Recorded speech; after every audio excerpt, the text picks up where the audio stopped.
Assalamu alaikum wa rahmatullahi wa barakatuh. Rabbi shrah li sadri wa yassir li amri wa hlul uqdatan min lisani yafqahu qawli. I greet you with the best greeting. Assalamu alaikum wa rahmatullahi wa barakatuh. My name is Jamia Awutalu bin Sheikh Tayyib Al-Rajid radiyallahu ta'ala. My topic today, my brothers and sisters, is the king of all kings. Who is the king?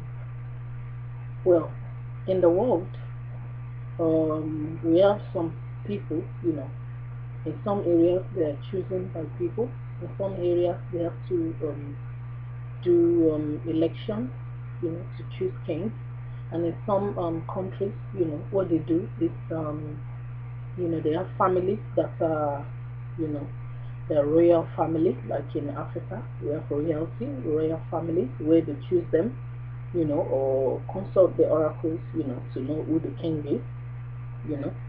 But my question today, my brothers and sisters, is, are they the real king?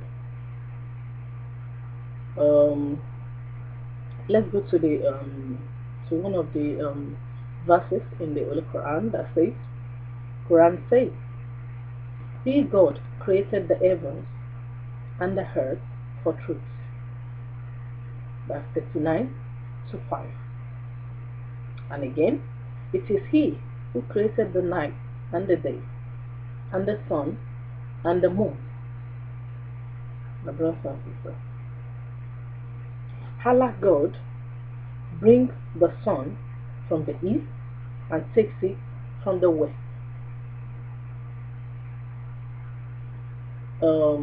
Really, the king in the world, they are in this kind of position where they believe they can do anything they like, and there's no one to stop them, and nothing can stop them. They believe they can do whatever they like. They do things, they say things, sometimes in judgment and all that. I'm not talking about any king particularly, I'm just talking, generally about who really is the king that rules the world. Is it the king that we have in the world, or who is the real king? Who do you think the real king is? That's what I'm trying to prove. Not, So, we have so many kings. For example, like Pharaoh used to be one of the kings, in the world, and he ruled the world for several years. He ruled over Israel, the people of Israel, from the time of Sulaiman, and then from the time of Prophet Yusuf alayhi salatu wasalam. He's been ruling, when they came, to see their brother and that.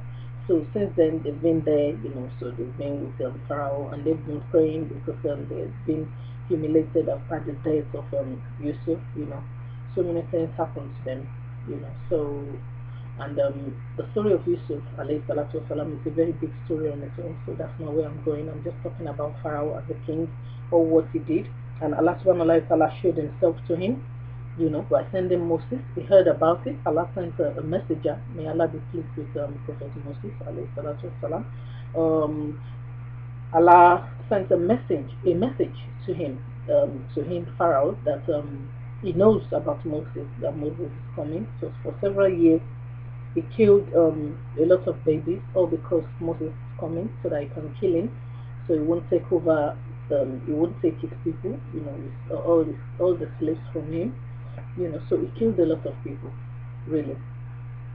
But my brothers and sisters, Allah subhanahu wa ta'ala is unique in doing his own ways. If people are so good in, good to plot, they know how to plot plans, Allah subhanahu wa ta'ala is a master planner. Allah knows how he can make his own plans. So Allah subhanahu wa ta'ala made plans, and did the story of Moses the way he did it, alayhi salatu wasalam. May Allah be pleased with him and his mother and his brother Aaron, alayhi salatu wasalam. So, Pharaoh did a lot of people, but he did a lot, with all his brave heart and his knowledge, everything. Allah subhanahu wa ta'ala still got him, by making him look after Moses alayhi salatu wasalam. That is a very, very big one. Allah showed him there that he is the real true king. And then later when it was after Moses alayhi salatu wasalam, Allah subhanahu wa ta'ala showed him again who the real king is by sending so many so many things happen. Really, I'm not going into the story. I'll just brief it, by turning the water to blood, by making the stick turn to snake. So many miracles, was performed, just to show Pharaoh that Allah subhanahu wa ta'ala is the real true God, and there is no other God or other king worthy of worship but him. And Allah subhanahu wa ta'ala proved himself as well in the Holy Quran. If you check Surah Al-Baqarah, there's more story about Pharaoh and about another king in the time of Prophet Ibrahim alayhi salatu wasalam. It says in the time of Prophet Ibrahim alayhi salatu wasalam, he said he can give life to and take death. That was the king.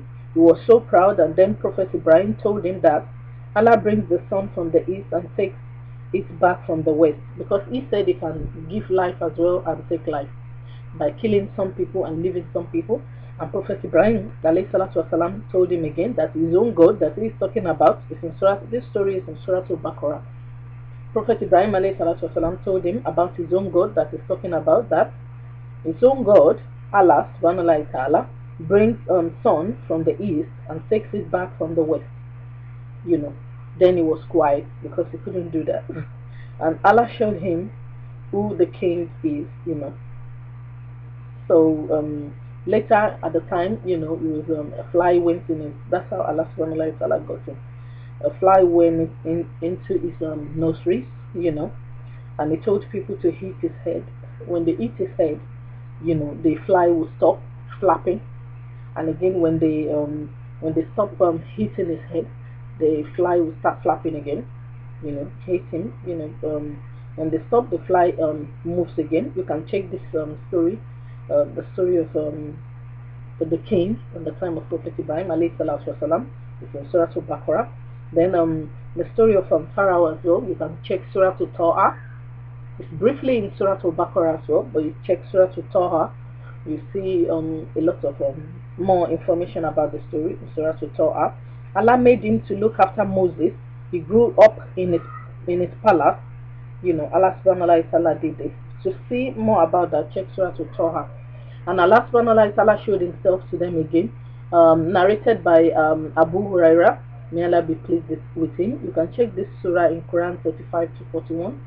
Allah's messenger sallallahu alaihi wasallam saying, Abu Huraira said, he heard Allah's messenger saying, may Allah be pleased with Abu Huraira. He said he heard Allah's messenger sallallahu alaihi wasallam saying, on the day of restoration, Allah will grasp the whole planet of earth by his hand and roll all the heaven up with his right hand, and then he would say, I am the king. Where are they? Where are the true kings of the earth? This is Sahih al-Bukhari, volume 6, hadith number 33, 330, hadith number 330. See Quran Surah Fitri to check this. 35, Surah Fitri, verse 41. And Allah subhanahu wa ta'ala proved himself in this surah again by saying,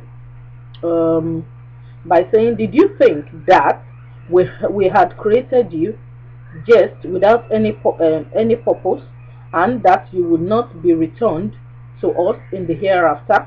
So God is asserted the true king, none has the right to be worshipped but him. Quran 25, 115 to 116. My brothers and sisters, this is the proof that Allah subhanahu wa ta'ala is the true king. There is no one, nobody is worthy to be worshipped but Allah subhanahu wa ta'ala. Allah is the exalted, is the true king. No God except Allah. And in the hereafter, in the day of judgment, Allah subhanahu wa ta'ala will prove himself to us by sitting on his throne, and is going to have all the king.